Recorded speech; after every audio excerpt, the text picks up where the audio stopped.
ስላንቺ እንዲህ ይላለሁ፣ ከአርዮብ መልአክ ከመብረቅም ብርሃን አንቺ ትበሪያለሽ። ስላንቺ ደግሞ እንዲህ ይላለሁ፣ በሰማይ ካሉ ትጉሃን መላእክት ትከብሪያለሽ፣ ከመናብርትም ከስልጣናትም ትቀደሻለሽ ብሎ ይናገራል። ስለዚህ ድንግል ማርያም ቃልን በስጋ የወለደችው የዚህን ያህል ንጽሕት ቅድስት ነች። የትኛውን ፍጥረት የእሷን ንጽሕና የእሷን ቅድስና የለም። ሰማይ አይደለም፣ ከዋክብት አይደሉም፣ ጨረቃ አይደሉም፣ የትኛውን ፍጥሯን መላእክት አይደሉም፣ የእሷን ቅድስና የያዘ የለም። ቀጥሉ ብለው ያምናሉ አይደለ?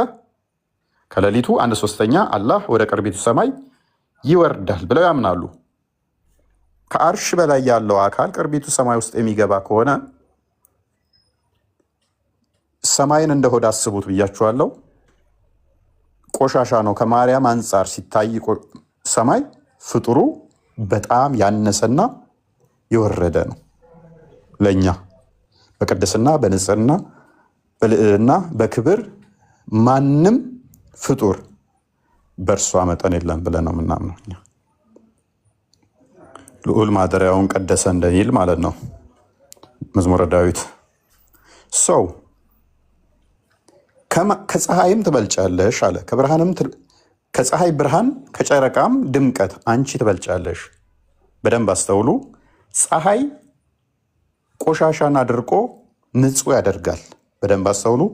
ፀሐይ ቆሻሻን አድርቆ ንጹህ ያደርጋል እንጂ የሆነ አካባቢ ላይ ቆሻሻ ስላለ በዛ ቆሻሻ ምክንያት ፀሐይ አይቆሽሽም፣ ብርሃኑ አይጨልምም፣ ሙቀቱ አይደበዝዝም። በዛ ቆሻሻ ሽታ ምክንያት እዛ አካባቢ ላይ ብዙ ግሞች ነገር ስላለ እዛ አካባቢ ላይ ፀሐይ ሲወጣ ፀሐይ በግማቱ ምክንያት ቅዝቃዜ አይሆንም። ፀሐይ በዛ ምክንያት ሙቀቱን አይቀንስም፣ ብርሃኑን አያጨልምም። ይልቅስ ፀሐይ ቆሻሻውን ይለዋል፣ ያደርቀውና ያጠፋዋል እንጂ ማለት ነው። አምላክ በባህሪው ንጹህ ነው፣ ቅዱስ ነው። ምንም እሱን የሚያረክሰው የሚያቆሽሸው የለም። ፈጣሪን የሚያቆሽሸው አለ ብሎ ማሰብ የአእምሮ ስንኩልነት ነው። ፍጡር የሆነችው ፀሐይን እንኳን ቆሻሻ ማያቆሽሻት ከሆነ ተራ ፍጡር ደግሞ ፈጣሪን ያቆሽሻል ብሎ ማሰብ እንደምን ያለ ድክመት ነው። እመቤታችን ግን ከፀሐይ ብርሃንም ትበልጣለች። ንጹህ ቅድስት ነች ብለን ነው ምናምነው። ፀሐይ ውስጥ ይገባል፣ ጨረቃ ውስጥ ሰማይ ውስጥ ይገባል፣ ከሰማይም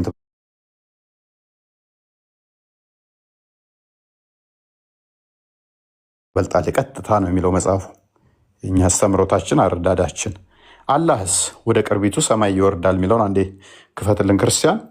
ወደ ቅርቢቱ ሰማይ የሚወርድ ከሆነ ከሰማይ የምበልጠውን እኛ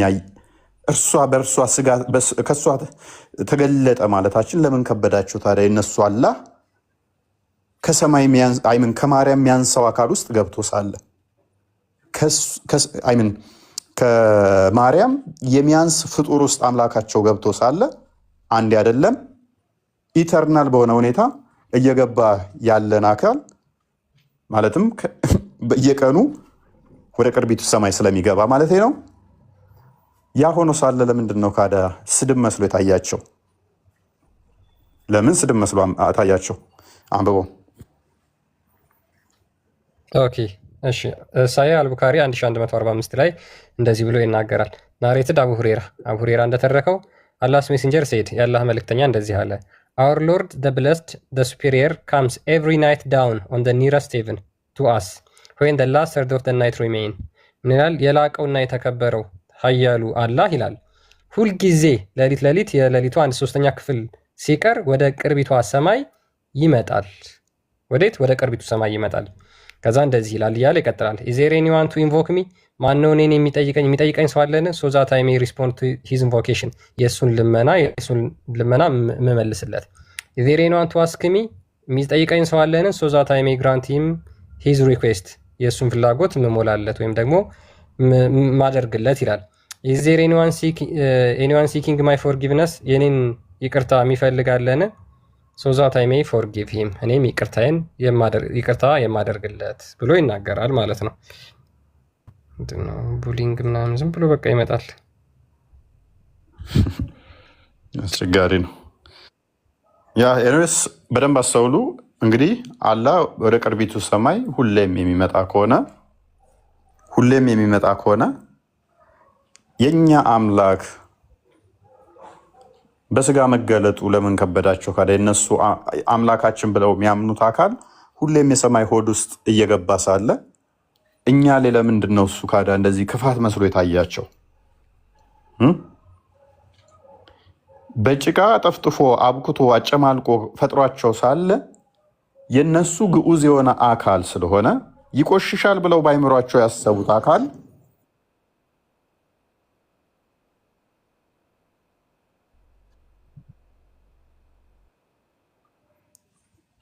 ከጫካ ተመልሷል። አንበሳ ማለት ነው። አስደነገጠኝ። ይህን ላደረጋችሁ አይገባም ነበር። ይሄ ምን አባቱ ይሰራለታል? አህያ ከሰጣችሁት በቂው ነበረ። አህያ የለም ነበር። አህያ ነው የሚፈልገው። የምጋልበው ስራ ስትሄድ ተቀምጠህ ለታክሲ ከምታወጣ አንበሳ ነው ይሰራል። አህያ ቢሆን እየጋለብከው ትሄዳለህ። ተጠቀሙ ተብሏል። ነዳጅ ስለጠፋ እውነትን ነው። ምን አህያ ያለውን ከተማውን ፋንዶ አድርገዋል። መቼም እናንተ ድሃውን አታስቡለትም። መንገድ ላይ የሚጠርጉትን እነሱ ላይ ልትጫወቱባቸው ነው። ኤኒዌይስ በደንብ አስተውሉ። ስለዚህ እነሱ ሁሌም አይምሯቸውን አክፍተው የሚያዩት ምንድን ነው? እንዴት አምላክ በስጋ ይገለጣል? ይሄ መቆሸሽ ምናምን ብለው ነው የሚያስቡት። በደንብ እዚህ ላይ አጽንኦት ልትሰጡት የሚገባው ማርያም አንድ ቅድስት ንጽሕት መሆኗ፣ ይህንም በደንብ ልትረዱ ይገባል። ለማርያም ለምሳሌ አደፍ አይነገርላትም። እንኳን ለአምላክ ይቅርና ለማርያም እንኳን አይነገርም። ቅዳሴ ማርያም የሰኞውን አውጣው አንዴ ቁጥር 42 እንደዛ አካባቢ አይነገርላትም። አደፍ ለማርያም እንኳን አይነገርም። እንዴት በደም ተጨማልቆ እንደዚህ ሆና እንደዚህ እንትን ሆኖ ምናምን አይነገርላትም። ለሷ ራሱ ይሄ መቆሸሽ እንደዚህ የወራዊ ልምድ በሴቶች ምናምን የለባትም። ከእንቁ እንኳን የትኛውም እንቁ ከእርሷ የሚወዳደር አይደለም። በንጽህና በቅድስና ምንም እሷ የሚተካከል የለም። የእነሱ አላህ ግን ጭቃውን እኮ ኦሪጂናሊ ጭቃውን አብኩቶ ነክቶት ነበረ እኮ። ጭቃውን አብኩቶ በእጁ ከነካው ደግሞም ሰማይ ውስጥ ደጋግሞ ከገባ ፍጡር ነውና ሰማዩ ስፔሱም ጭቃውንም በእጁ አስቀድሞ ገና ሲሰራው ከነካ በዛ መገለጡ የመለኮት ሙላት በስጋው ክርስቶስ በያዘው ስጋን ተዋህዶ መገለጡ ለምንድን ነው የከፍፋው? ለምንድን ነው የከበዳቸው? መቆሸሽስ አድርገው ለምንድን ነው የወሰዱት? አምላካቸው ግዑዝ አካል ስለሆነ ማለት ነው። ስለሚቆሽሽ ማለት ነው። ስለሚቆሽሽ አይደለም። አምላካቸው ይቆሽሻል። ምክንያቱም ግዑዝ ስለሆነ፣ ግዙፍ ስለሆነ፣ የሚዳሰስ የሚነካ ስለሆነ። እኛ አምላክ በባህሪው የሚዳሰስ የሚነካ የሚታይ ነው ብለን አናምንም። እግዚአብሔር መንፈስ ነው ስለሚል ቁጥር 42 አይ ቲንክ አንብበው። እሺ ድንግል ሆይ ከአንቺ አስቀድሞ ከአንቺም በኋላ እንዳሉ ሴቶች እድፍ የምታውቂ አይደለሽም፣ በንጽህና በቅድስና ያጌጥሽ ነሽ እንጂ። ድንግል ሆይ የሚያታልሉ ጎልማሶች ያረጋጉሽ አይደለሽም፣ የሰማይ መላእክት ጎበኙሽ እንጂ። እንደተነገረ ካህናትና የካህናት አለቆች አመሰገኑሽ እንጂ። ድንግል ሆይ ለዮሴፍ የታጨ ዝቃድረው ትንሽ ለመገናኘት አይደለም፣ መልሰው ወደ ላይ ንጹሕ ሆኖ ሊጠብቅሽ ነው እንጂ። ድንግል ሆይ ከአንቺ አስቀድሞ ከአንቺም በኋላ በደንብ አስተውሉ። ከእርሷ አስቀድሞ ከእርሷ በኋላም እንዳሉ ሴቶች እድፍ የምታውቂ አይደለሽም። ስለዚህ በሴቶች ላይ ያለው እድፍ እንኳን ለእሷ አይነገርም። ከእሷ በኋላ የሚመጡም ሆነ ከእሷ በፊት እንደነበሩት እድፍ የሚነገርላት አይደለችም። ንጽሕት ነች፣ ንጹሕ ነች።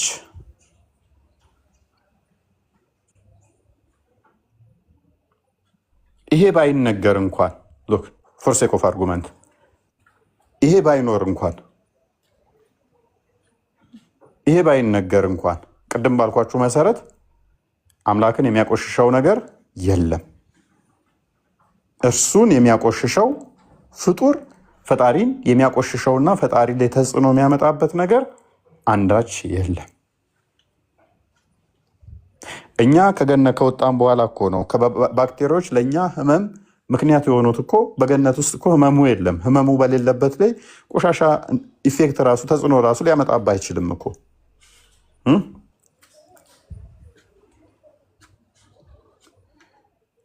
በልተህ ላይስማማህ ሊያመህ የሚችለው እኮ የመታመም ፖቴንሻሉ ሲኖር ነው።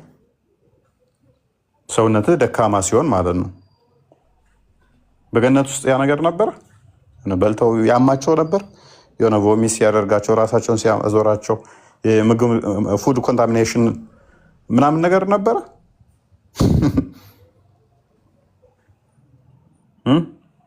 ይሄ ህመሙ ባክቴሪያው ምናምኑ እኛ ላይ ተጽዕኖ ስለሚያደርግ ነው።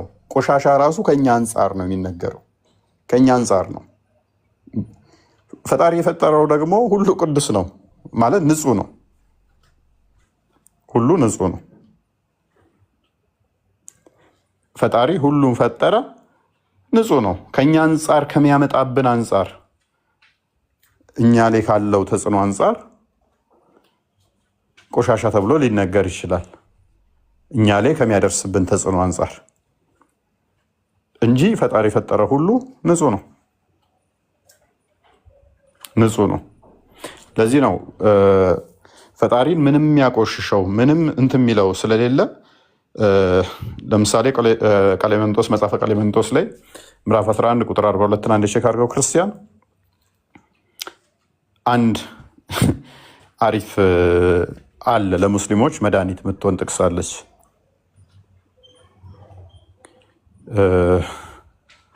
እነሱ መቆሸሽን ልክ ለግዑዝ አካል ፈጣሪያቸውን ግዑዝ አካል አድርገው ስለሳሉት ሄዶ ጭቃ የሚለጠፍበት አድርገው ነው የሳሉት። እንደዛ ነው ያሰቡት። ቀጥል። ኦኬ።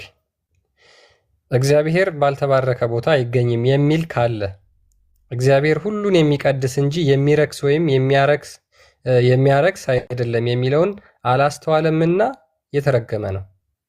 ሉክ ደግሜ ላንብብላችሁ፣ በደንብ አዳምጡት። በጣም ከሙስሊሞች ጋር ቀጥታ የሚጋጭ አስተምሮ ማለት ነው። እግዚአብሔር ባልተባረከ ቦታ አይገኝም የሚል ካለ እግዚአብሔር ሁሉን የሚቀድስ እንጂ የሚያረክስ ወይም የሚያረክስ አይደለም የሚለውን አላስተዋለምና የተረገመ ነው። በደንብ አስተውሉ። የሆነ የሚረክስ የሚቆሽሽ ቀጥልና አንብበው ቁጥር 43ንም እንደዛ አድርገው የሚያስቡ ሰዎች አሉ። ፈጣሪ ይቆሽሻል ካሉ እኮ እሱ ከነካህ ራሱ ያቆሽሻል ማለት እኮ ነው። እሱን ፍጡር ካቆሸሸው እሱ ደግሞ መልሶ አንተን ያቆሽሻል ማለት እኮ ነው። ስለዚህ ፈጣሪ የፈጠረው ነገር ሁሉ ከዛ በኋላ ቆሻሻ ይሆናል ማለት እኮ ነው። በጣም መጥፎ ነገር እኮ ነው ያረዳዱ በራሱ። እሱን ፍጡር ተጽዕኖ የሚያሳድርበት ከሆነ እሱ ደግሞ ቫይስ ቨርሳል አንተ ላይ ተጽዕኖ ያሳድራል ማለት ነው። አንተን ያቆሽሻል። ነጭ ልብስ ለብሰህ ጭቃ ሲነካ ያቆሽሻል። ጭቃው ነጭ ልብስህን ያቆሽሻል። አደሴም ታይም ያቆሸሸ ጭቃ ደግሞ ቲሸርት ደግሞ አንተን ያቆሽሻል። ስለዚህ እንደ ሙስሊሞች አረዳድ ቆሻሻ ፈጣሪያቸውን የሚያቆሽሸው ከሆነ ፈጣሪያቸው ደግሞ እነሱን በተመሳሳይ ያቆሽሻቸዋል ማለት ነው። ወደኋላ ሲመለስ ቀጥል። ኦኬ ቁጥር 43 ክርስቲያኖች ስህተት መስለው የማይታዩትንም እንዳይፈጽሙ እዘዟቸው። ሉክ ስህተት መስለው የማይታዩትንም እንዳይፈጽሙ እዘዟቸው። እነርሱም በዓይን በማየት በጆሮ በመስማት በእጅ በመዳሰስ የሚፈጸሙ ናቸው። በንግግር የሚፈጸም ኃጢአትም ከነዚሁ ይቆጠራል። እነዚህ ወደ ሐሰትና ወደ ስርቆት ስለሚወስዱ በፈጸማቸው ላይ እርኩሰትን ያመጣሉ። ስለዚህ እንደኛ እርኩሰት፣ ቆሻሻነት በራሱ ምንድነው? እሱ ኃጢአት ነው። ዋናው ፈጣሪ የሚጸየፈው ቆሻሻይቱን ነው፣ ኃጢአትን ነው። ፈጣሪ ነፍሱ ብትጸየፈው የሚለው ምንድነው? አንድም የኃጢአትን እንትን ነው አይደለ? ጠብ የሚያመጣ ግድያንት የሚል እነኚህ ናቸው እርኩሰት እንደው። ስለዚህ ከቁጥር 41 አንዴ መለስ አድርገው እነኚህ ናቸው መጥፎ። እነኚህም ማድረግ ነው መጥፎ። በደንብ አስተውሉ፣ ክፍሉን በደንብ ተረዱት። በእግዚአብሔር ቃል ሰማያዊ ጸኑ። በእግዚአብሔር ቃል ሰማያዊ ጸኑ። መዝሙረ ዳዊት ምዕራፍ 34 ቁጥር 7 ላይ ነው፣ 6 ላይም አለ። በአፍ ውስጥ ትንፋስም ኃይላቸው ሁሉ ቆመ ያለውን ስማ። እግዚአብሔር በመለኮቱ ሰማይንና ምድርን የመላ ነው። የመላ መሆኑን ዘላለማዊ መሆኑን የማያምን የተረገመ ነው። እግዚአብሔር በሰማይ በምድር የሞላ ነው። መዝሙረ ዳዊት 139 ቁጥር 7 እና 8 እንደሚናገረው። ስለዚህ እርሱ በመለኮቱ ሁሉ ያለ መሆኑን ማመን ግድ ይልሃል አለ። እሺ እግዚአብሔር ባልተባረከ ቦታ አይገኝም የሚል ካለ ክፈርገው። እግዚአብሔር ሁሉን የሚቀድስ እንጂ የሚረክስ ወይንም የሚያረክስ አይደለም የሚለውን አላስተዋለምና የተረገመ ነው። ፈጣሪን የሚያቆሽሽ አለ ብለህ ማሰብ በራሱ ምን ያህል ድክመት ነው? ምን ያህል ስንኩልነት ነው? ምን ያህል የሙስሊሞች ጭንቅላት የወረደ መሆኑ የምታዩት ከዚህ ነው። ፈጣሪያችንን ይሄ ያቆሽሸዋል፣ ይሄንኛው ደግሞ ለፈጣሪያችን ንጹህ ያደርገዋል ብሎ ማሰብ እሱን የሚያነጻው ነገር አለ። ፈጣሪያችንን ንጹህ የሚያደርገው አለ። ይሄንን ባደርገው ልብስህን አጥበህ ውሃ ልብስህን እንደሚያነጻው ፈጣሪያችንን የሚያነጻ አለ ብሎ ማሰብ ምን አይነት ደካማነት ነው? እንዴት ነው ፍጡር እሱን ሊያነጻው የሚችለው? ልብስህ ሲቆሽሽ በውሃ ሊነጻ ይችላል። ይሄ ንጹህ ውሃ ነው ፈጣሪን ያነጻል ብለህ ማሰብ ምን ያህል መውረድ ነው? ምን ያህል መዝቀጥ ነው? የምታየውን ብርሃን እንኳን ውሃ አያነጻውም። ፈጣሪን ፍጡሩ ያነጻዋል ብሎ ማሰብ ደካማነት እንደመሆነ ሁሉ በተመሳሳይ ደግሞ እርሱን ፍጡር የሆነ ነገር ያቆሽሸዋል ብሎ ማሰብም በጣም በጣም መውረድ ነው። በጣም ስህተት ነው። የሚቆሽሽ ከሆነ ምን አለው ማለት ነው? ቦዲ ነው ማለት ነው። ግዑዝ አካል ነው። ግዙፍ አካል ነው። ግዙፍ አካል ስለሆነ ይቆሽሽ ይችላል። ቅድም አልኳችሁ በተዘጋ ግድግዳ ላይ ሰንጥቆ መግባት የሚችል አካል አለ? ሰው አለ? ሰንጥቀህ ትገባለህ? ቀደህ አላልኩህም ደግሞ ክፍተት ፈጥረህ ማለት አይደለም። ሳከፍተው ሳይከፈት እንደዛው መግባት ይቻላል። ዘግተው ሲጸልዩ ክርስቶስ በር ሳይከፍት ይገባባቸው ነበረ።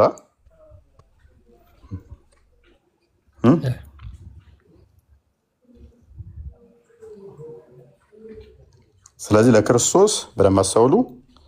እንኳን ለክርስቶስ በስጋ ለተገለጠው ለማርያም እንኳን መቆሸሽ አይነገርም። ለክርስቶስ የፀጉር ማደግ፣ ጠፍር ማደግ፣ እንትን መቆረጥ፣ መጸዳዳት እንደዚህ ማለት አይነገሩም።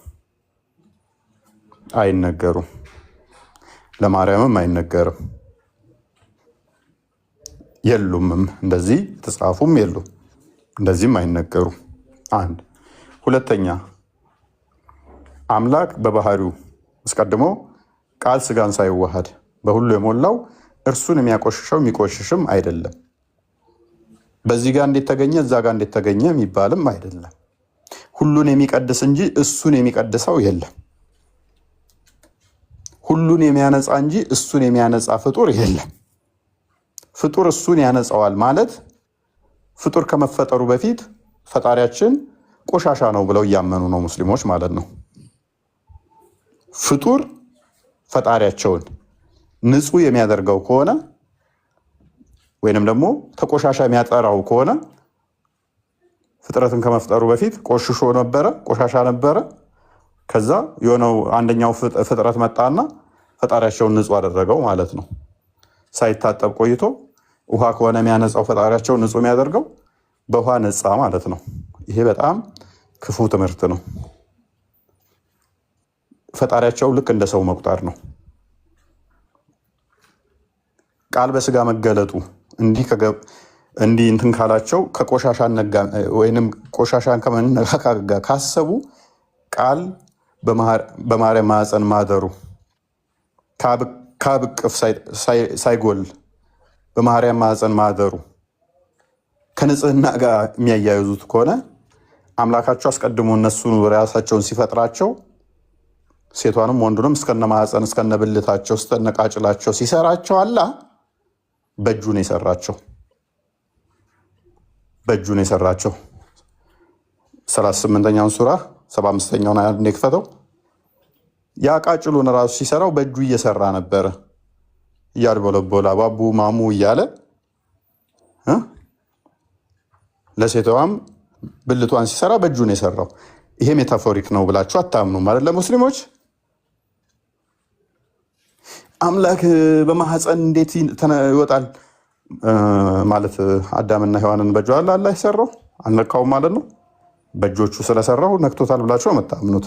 ዋብያዎች በተለይ ቀጥታ በእጁ ነው የሰራው ብላችሁ ነው የምታምኑት። በምንድን ነው የሰራው? ወልሴ ኢብሊስ ወይ በሁለት እጆቼ ለፈጠርኩት ከመስገድ ምን ከለከለ? በስንት እጁ ነው የሰራው? በሁለት እጁ 40 ዓመት ሙሉ አብኩቶ ጠፍጥፎ ቀጥቅጦ ነው የሰራው። ሙፈሲሮችህ እንደሚሉት ጠበሪ አይ እጅ የተባለው ሜታፎር ነው ወይ? ዋብያዎች አታምኑም። ሊትራሊም አላህ እጅ አለው። አዎ በእጁ ነው የሰራው። እጁ ግን የእኛን አይመስልም ነው የምትሉት። የማንም የጉንዳንም ይምሰል የዝሆንም ይምሰል የእነሱንም አይምሰል ሲፈልግ ከዚህ ከአዲስ አበባ አሜሪካ የሚድረስ አይመለከተኝም። ሲፈልግ ትንጥ የሚሆን አይመለከተኝም። ነገር ግን በምንድን ነው የሰራው? በሁለት እጆቹ። ማን? አደምን። ኦኬ፣ እንዴት ነው የሰራው? ብልቱንም ሰርቶለታል አይደለ? ቀርጾለታል። ኦልራይት 15:26 እንደ ክፈተው። ከምንድን ነው የሰራው? እሺ እንዴት ነው የሰራው? እንንቀሳቀስ እስቲ እንመልከተው እስቲ እንዴት ነው የሰራው የሚለውን እንየው እስቲ።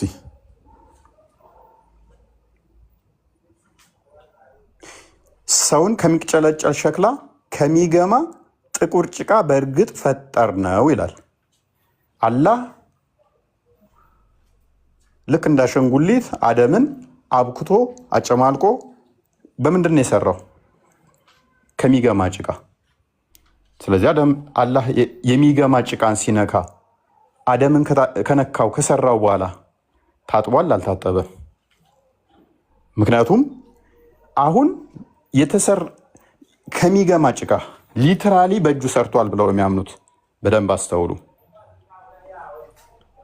አስተውሉ።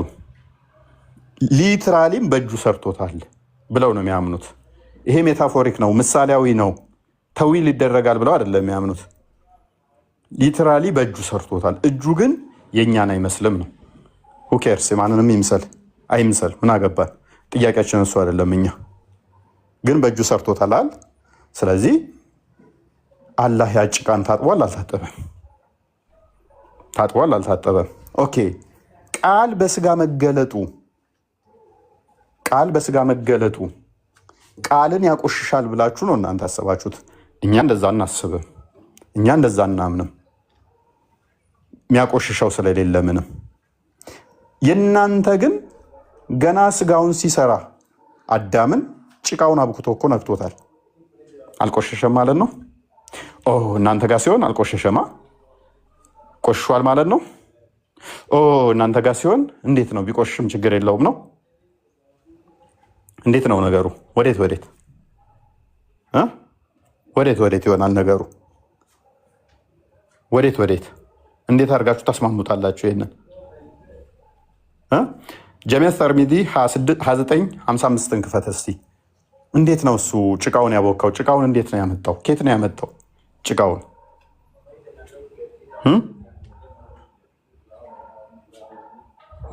እንዴት አድርጎ ነው ጭቃውን ከማቡካቱ በፊት እንዴት አፈሩን እንዴት አደረገው? ከዛስ እንዴት አቦካው?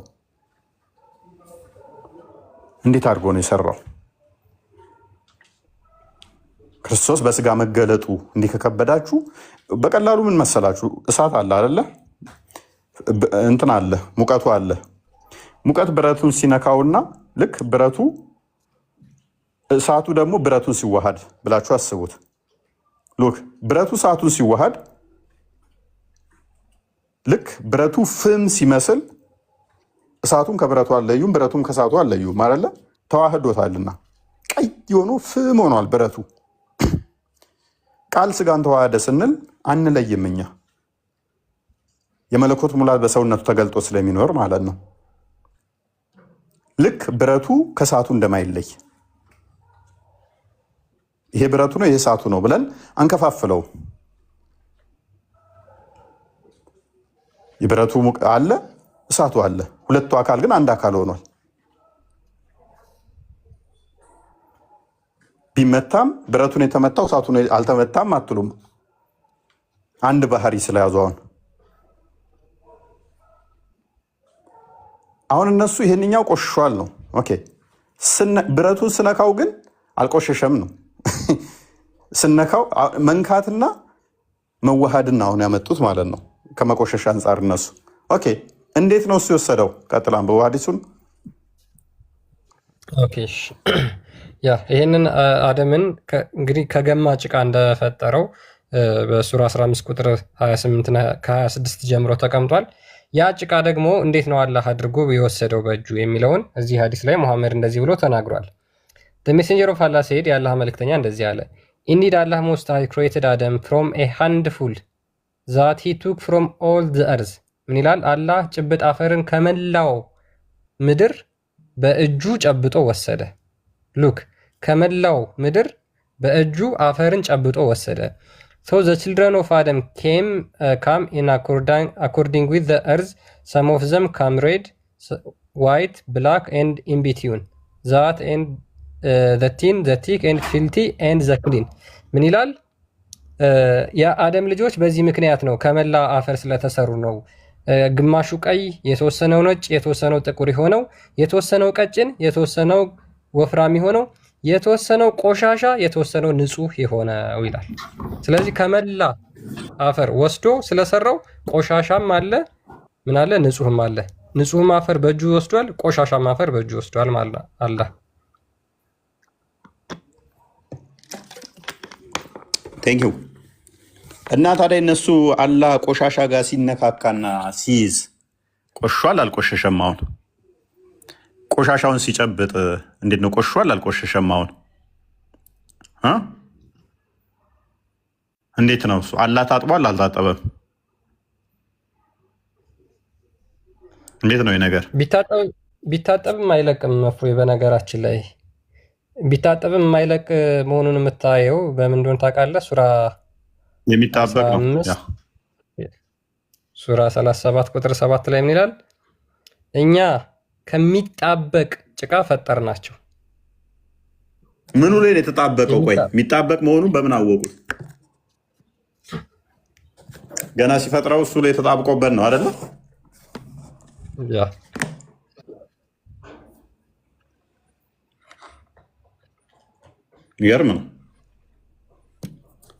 ይገርም ነው። ስለዚህ አላህ የሚያቆሽሸው ነገር አለ እያልከኝ ነው?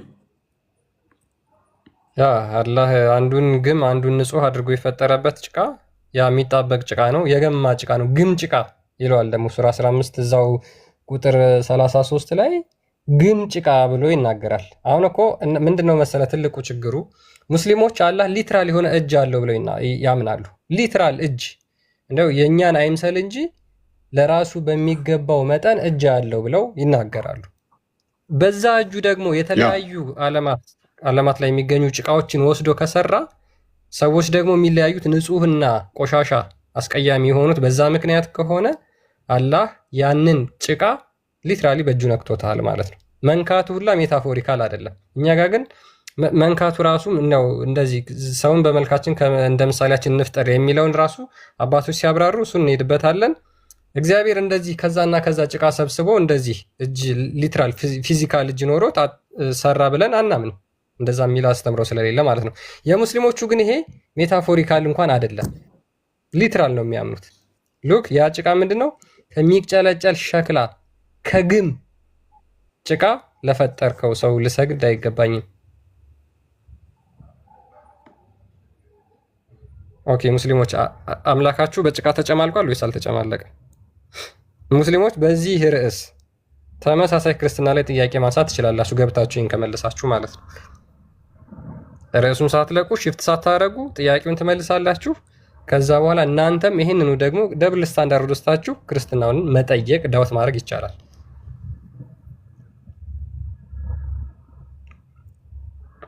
ሉክ ከመጀመሪያው ሰማይ አላህን አርግዛለች ብለን እኛ አርጊው ማድረግ እንችላለን። አይ አላህ አልተረገዘም የሚል አለ? አላህ አልተረገዘችው ወይስ የሚናገር ወይም ደግሞ ሊያምን የሚችል ሙስሊም ካለ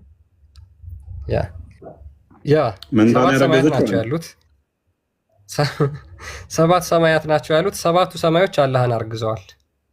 የሚያረግዙት ደግሞ አንድ ጊዜ አይደለም፣ በየቀኑ እነዛ ሰባት ሰማያት ይገባል። አላህ መቼ ነው የሚወለደው?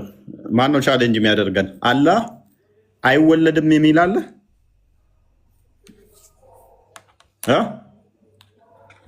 አላህ አይወለድም ይላል ወይ? አልተወለደም እንጂ አይወለድም አለ? የለም። አከበርኩብሽ እንደ አንቺ ሰውዬ። ምንድን ነው ዝም አልክ? ጨመቀ ከበደ አይደል? አልቻልከኝም። ድሮም አትችለኝም እኮ። ሙስሊሞች በጣም በሚገርም ሁኔታ ይሄንን ስላላህ ቶፒክ ያው ታውቃቸዋለህ። አላህ አይወለድም ይላል ወይ? አልወለደም አልተወለደም የሚል አለ። አይወልድም አይወለደም የሚል ሽታውም የለም። ሙስሊሞች ግን ጭንቅላታቸው ውስጥ የጋቷቸው ምንድነው? አይወልድም አይወለድም። ኔክስት ታይም አላህ ይወለዳል ይወልዳል ማለት ነው። ዋው! አሁን አላህ እየተወለደ ነው በየቀኑ። ሰማይ ነች እየወለደች ያለችው አላህን። ምክንያቱም ወደ ሰማይ ሆድ ውስጥ እየገባ ነው በየቀኑ ሰማይ ሆድ ውስጥ እየገባ ስለሆነ አላህ ተረግዟል። ማነው ቻሌንጅ የሚያደርገኝ መጥቶ? አላህ ተረግዟል። አሁን ኢች ዴይ ደግሞ እየተወለደ ነው በሰማይ። ምክንያቱም መወለድን አሁን እነሱ የሚወስዱት ከምን ጋር ብቻ ነው? እንደዚህ ከሰው ሆድ መውጣትን ወይንም ደግሞ እንስሳ እንደዚህ ከዛ ጋር ብቻ ነው የሚወስዱት። መወለድን የሆነ እንትን ውስጥ ገብቶ መውጣት ከሆነ አላህ ምን ውስጥ ገብቶ እየወጣ ነው? ሰማይ የሚባል ፍጡር የሆነ ክሬሽን ውስጥ እየገባ እየወጣ ነው። እዛ ሆድ ውስጥ እየገባ ነው። የሰማይ ሆድ ውስጥ እየገባ እየወጣ ነው። ስለዚህ ኢች ዴይ በገባ ቁጥር አላህ ይረገዛል ማለት ነው። አላህ ከተረገዘ ደግሞ ግዴታ ይወለዳል ማለት ነው። አላህ ይወለዳል።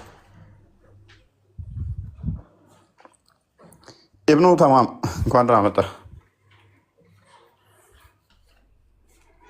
እንኳን ደህና ቆያችሁ። ሰላም ነው? መስገነው እንዴት ነው?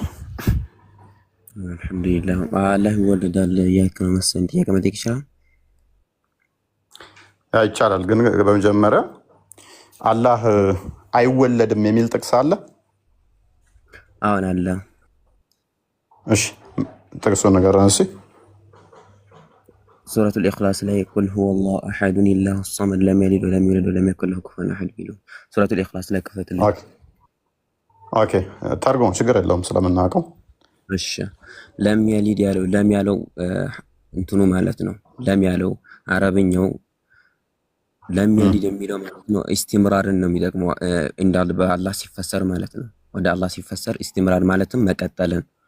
ለም የሊድ አልወለደም የሚለውን ሰው የሚጠቁመው አላህን በተመለከተ ደግሞ ተርጉሞ ተርጉሙ፣ ችግር የለውም። ለም ያለችው ማዕና ትርጉማ ምንድን ነው ታውቃለህ? ለም የሊድ ወለም ይውለድ ማለት ምን ማለት ነው? ተርጉመው ዝም በልና ከመፈሰሪ ከመተርጎመ በፊት የኛው መጀመሪያ ማወቅ አለ። ለም የሚለው ትርጉሙን ታውቃለህ? ተርጉመው ታውቃለህ ወይ? ለም የሊድ ችግር የለውም። ለም የሊድ ማለት ምን ማለት ነው? እሺ ለም የሚለውን ትርጉሙን ታውቃለህ? አታውቀውም? ቀጥል። አፍራሽ ነች። ቀጥል። አፍራሽነቷ ለማን ነው ጥሩ ነው? አፍራሽነቷ ወደፊት የሚመጣው ነው ያለፈው ታፈርሰው ያለፈውን ነው።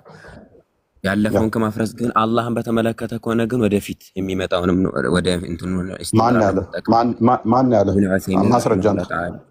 ኢብኑ ዑሰይሚን ያምጣለህ።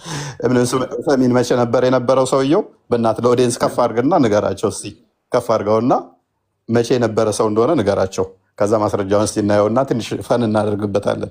ክርስቲያን ከፍ አድርገውና እስልምና በማለት እንደተመሰረተ ኦዲየንስ እንዲያውቅ ኢብኑ ዑሰይሚን መቼ እንደነበረ ንገራቸው። ተዋታው ቪዲዮውን አታምጣው። ክርስቲያን ልጁን ከፍ አድርገውና እኔን ዝቅ አድርገኝና ይንገራቸው። ቀጥል። ኢብኑ ዑሰይሚን መቼ የነበረ ሰው እንደሆነ ይሄ ከ20 ዓመት በፊት ነው የሞቱት። ኧረ እስቲ ድገመው እስቲ። ከ20 ዓመት በስተፊት የሞቱት በዘመናችን የነበሩ ሊቃውንቶች ናቸው። ስለዚህ እኔ ፍንዳታ ሆኜ ድድ ማስጫ ላይ ቁጭ ማለት በጀመርኩበት ሰዓት ላይ ነው ያንተ እምነት የተመሰረተው እያልከኝ ነው? እምነት የተመሰረተው እንደዛ እምነት ስለመመስረት ሳይሆን ያወራ ነው። የቁርአን መፈሰረን በተመለከተ ይሄ ለም የሚለው ቋንቋን በተመለከተ ነው። ቋንቋን በተመለከተ ወይንም ደግሞ ኪታብ ላይ እኮ ጎበዝ እኮ ችግር የለውም። ይሄንን ለም የሊድ የሚለውን ለምሳሌ ለም የሊድ ወለም ይውለድ የሚለውን ይህንን የፈሰረልህ መቼ ነው የመጣው? የዛሬ ዓመት ነው። እስከ የዛሬ 20 ዓመት ድረስ 1400 ምናምን ዓመት አያውቁም ነበር። ራሳቸው ደግሞ ነቅል አድርገው ነው ከራሳቸው ሳይሆን ነቅል አድርገው ተቀደምቶች ነቅል አድርገው ማለት ነው።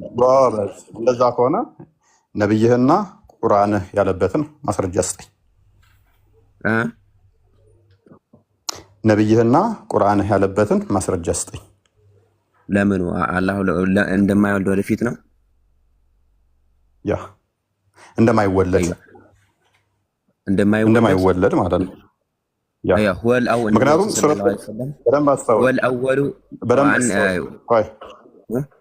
በደንብ አስተውል።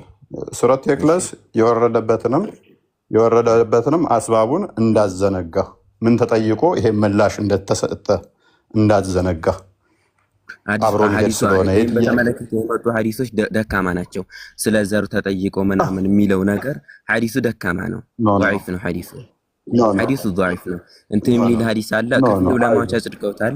መተው በጠየቁ ጊዜ የሚለው ሀዲስ እሱ ደካማ ነው፣ የጸደቀ ሀዲስ አይደለም።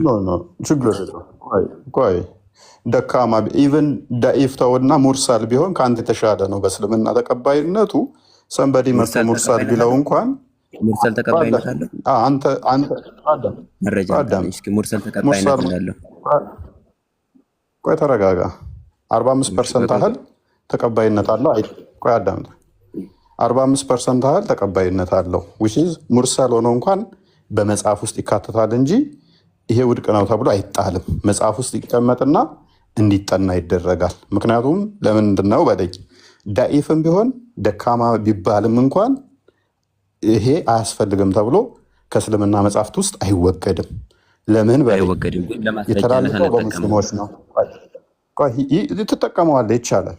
ኢብን ሀጀር አልአስቀላኒ እናሳያለሁ ከፍቼ ከፈለክ።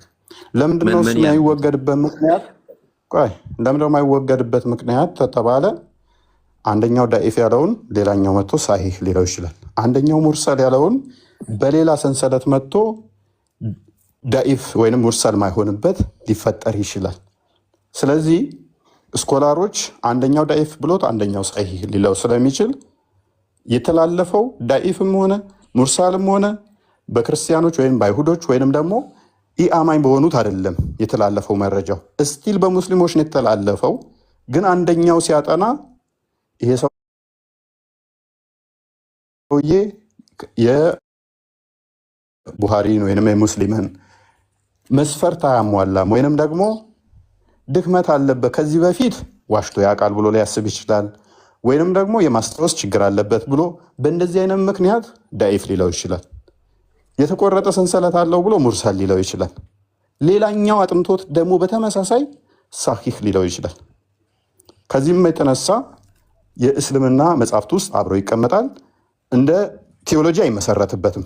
በዳኢፍ በሙርሰል እንደዚህ በሆኑ ሀዲሶች ቴዎሎጂ አይመሰረትም እንጂ ሰፖርቲቭ አይዲያ ሆኖ ግን መቅረብ ይችላል። ቴዎሎጂ ግን እሱ ላይ አይመሰረትም። ሌላ እስካመጣለት ድረስ መውዱዕም በየሙስሊም መውዱዕ ምንድን ነው? ምን አይነት ሀዲስ ነው መውዱዕ የሚባለው? የተቀጠፈ እሱም በእስልምና መዛግብት ላይ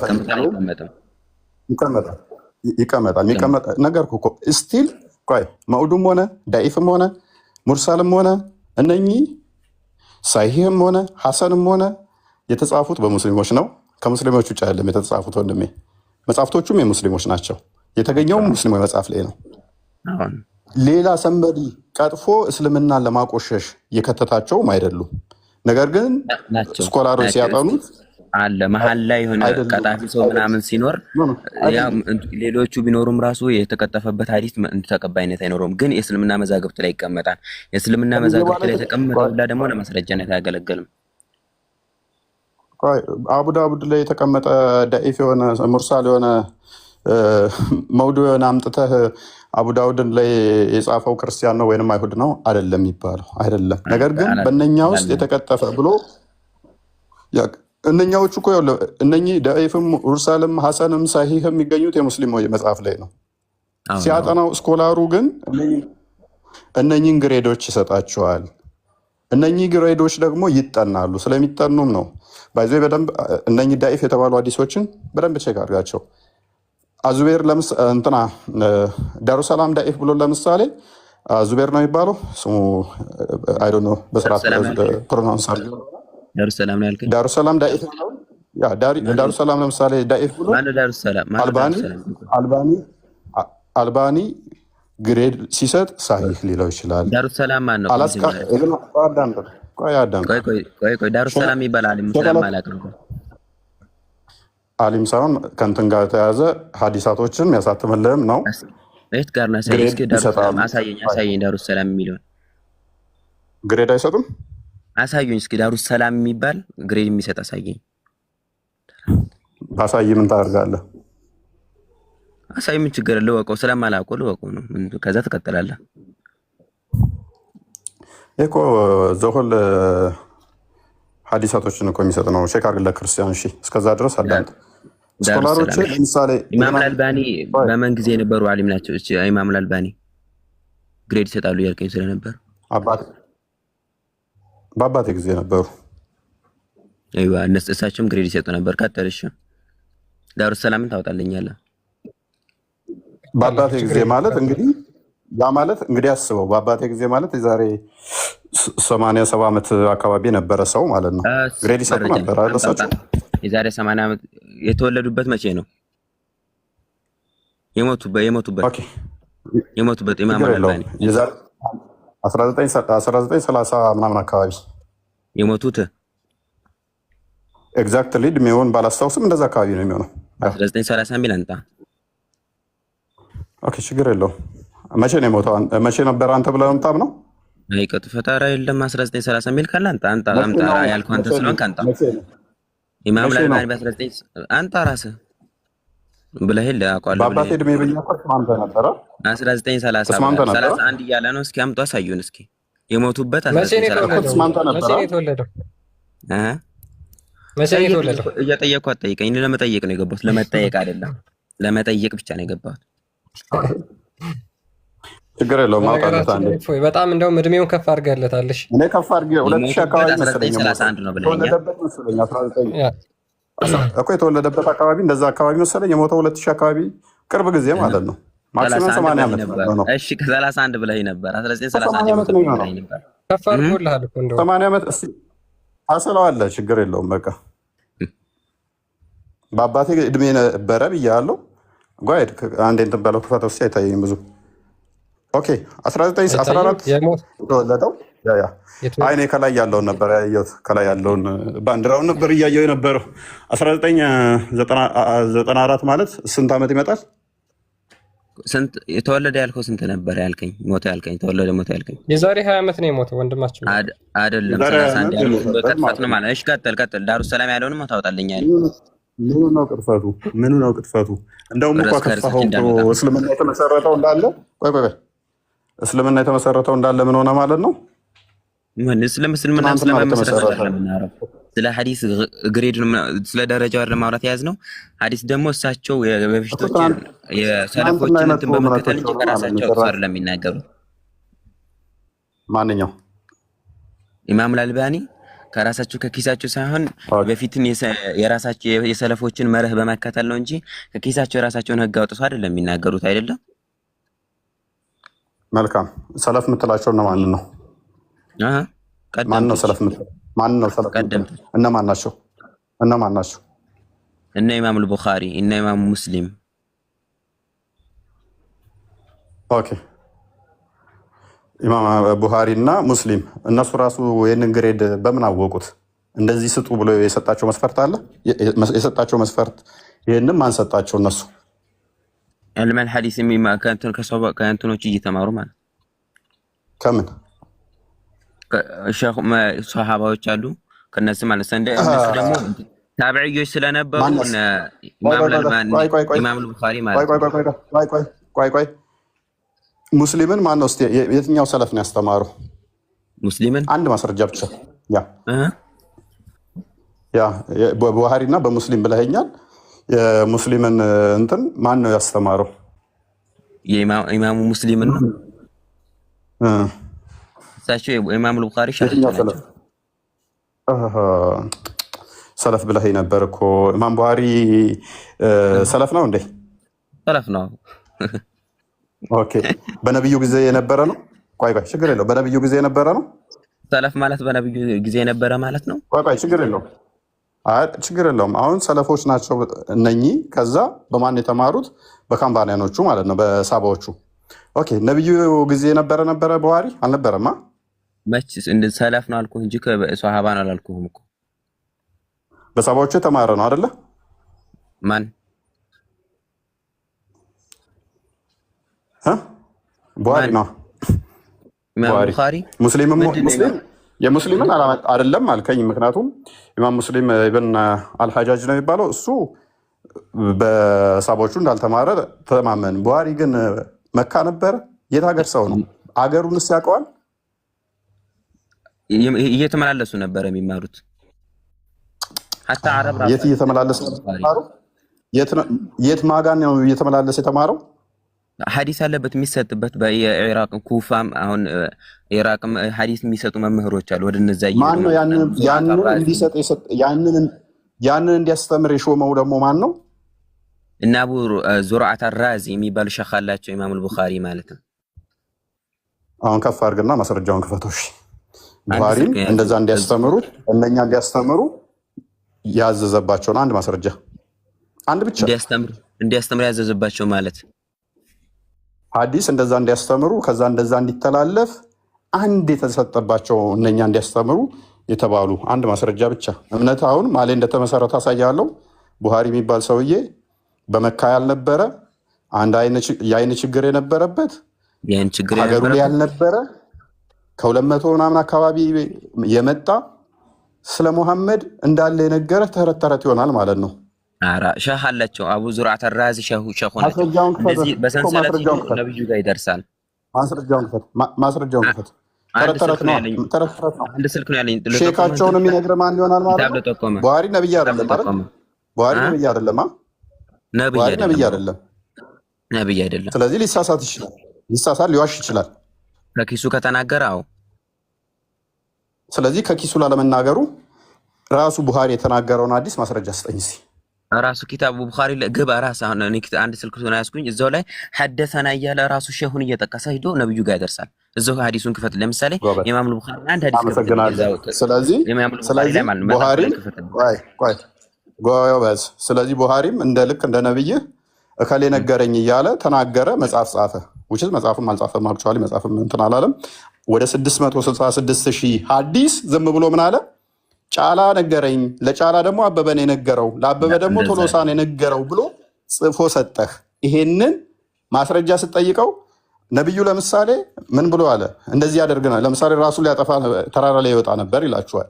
ማነገረ ሲባል እከሌ የሚባለው ነገረኝ፣ ለከሌ ደግሞ ከሌን የነገረው ራሱ እኮ የሚጽፍላችሁ የጻፈው የሚሰጣችሁ ማስረጃው ምንድን ነው? ቡሃሪ ትክክል ለመሆኑ ነብዩ ለማድረጉ ስትሉ ከከሌ ከሌ ነግሮት ለከሌ ደግሞ ከሌ ነግሮት ለእኔ ነገረኝ ይላችኋል። እነኛን ሰዎች አታገኟቸውም፣ ሞተዋል ኦልሬዲ ተብሎ ትልቅ ታማኝነት ያለው በዲናችን በእስልምና ላይ ትልቅ ታማኝነት እምነት ያለው ሰው ነው እንጂ ዝም ብሎ ተራሱ ነገረኝ ተብሎ አይደለም። ይሄ ማለት ማንኛው መጽሐፍ ቅዱስ ተወራርሶ ሲመጣ እንዴት ነው የመጣው? እሺ መጽሐፍ ቅዱስ ተወራርሶ ሲመጣ የኛ መጽሐፍ ቅዱስ ሊተራሊ በራሳቸው በነቢያቶቹና በሐዋርያቶቹ የተጻፈው እንጂ ሰማን በከሌ ከ200 ምናምን ዓመት በኋላ መጥተው የጻፉት አይደለም።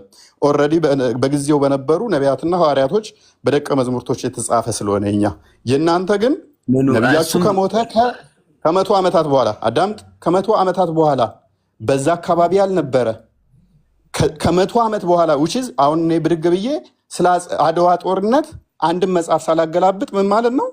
ጫልቱ ነገረችኝ፣ ለጫልቱ ደግሞ አበበ ነገረኝ። የአድዋ ጦርነት ለታ ሚኒሊክ ብሎ አዛግቶ ከዛ ሚስቱ ዞር ብላ አየችው እያልኩ ብጽፍ ማስረጃዬ ምንድን ነው? ጫልቱ ነገረችኝ። ለጫልቱ ማን ነገራት? አበበ ነገረው። ለአበበ ማን ነገረው? ቶሎሳ ነገረው። እንደዚህ አይነት መጽሐፍ ጻፍኩኝ። እፎይ ዋሽተሃል ስባል ነው አልዋሻውም። ማስረጃህ ምንድን ነው? ይኸው ጫልቱ ነገረችኝ ብያለሁ። ለጫልቱ አበበ የምትታወቅ ሰው አንተ ያምነህ የለም። ኢማሙል ቡኻሪ በእምነታቸው በእውቀታቸው የሚታወቁ ሰው ናቸው። አሁን ዝም ብሎ ተራ ሰው ነው። በኢልማቸው በእውቀታቸው ይታወቃሉ ያልከው እኮ ይህንን መጽሐፍ ጻፉልህና መጽሐፋቸውን ስላመንክ እኮ ነው ታዋቂና ምሁር ናቸው ያልካቸው። አይደለም ዑለማዎችም ስላወደሱባቸው ታላልቅ ዑለማዎቹም እኮ የሚሆኑት እናንተው ይህን መጽሐፍ አምነው ተቀበሉት። ከዛ በኋላስ ከሱ በላይ የነበሩት ናቸው። ከሱ በላይ የነበሩት ራሱ አወድሰውበታል። ከሱ በላይ ያሉት እኮ ከሱ በኋላ የመጡት ናቸው የሚሆኑት እኮ እንጂ ከሱ በፊት የነበሩት አይደሉ። ከሱ በፊት የነበሩት እያልኩ እኮ ነው። ከሱ በፊት ነበረ። ማስረጃው ልጠቆምልህ። ሲየር አዕላሚ ኑበላ ክፈትልኝ እኮ ማንኛው ሲየር አዕላሚ ኑበላ የኢማም ዘሃቢ ኪታብ ምንድን ነው? የኢማሙ አዛቢ መጽሐፍ የኢማም አዛቢ መጽሐፍ ትለኛለህ። ትናንት የመጡ ሰዎችን ከቡሃሪ በፊት እያልኩህ ትናንትና የመጽሐፉ መጽሐፍ ትጠቅሳለህ እንዴ? ኢማሙ ዘሃቢ የኢማሙ ቡኻሪን እዛ ላይ እንትን የኢማሙ ቡኻሪ ማለት ነው የእሳቸውን የህይወት ታሪክ በሚያወሱበት ሰዓት ላይ ማን ሊቃውንት ከቀደምቶች እንዳወደሷቸው ስለማንፈልገው ነው። ትናንትና የተጻፉ ምስክርነትማ እኮ ትናንትና የመጡማ በደንብ አድርገው አወድሰውታል። የቡሃሪ የሚያህል ጭንቅላት ያለው የለም የቡሃሪ ምናምን። ምክንያቱም እምነታችሁን እሱ ላይ ስለመሰረታችሁ። ኤኒዌይስ ወደ ቶፒኩ ልመልስህና በደንብ አስተውል። አላህ አልወለደም አልተወለደም ብላችሁ ታምናላችሁ?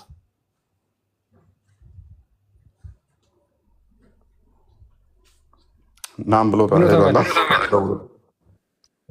አላውጣኝ ነው። ይቅርታ እንትን ብሎኝ ነው እንዳወጣ ቶፒኩ ላይ እናወራለን።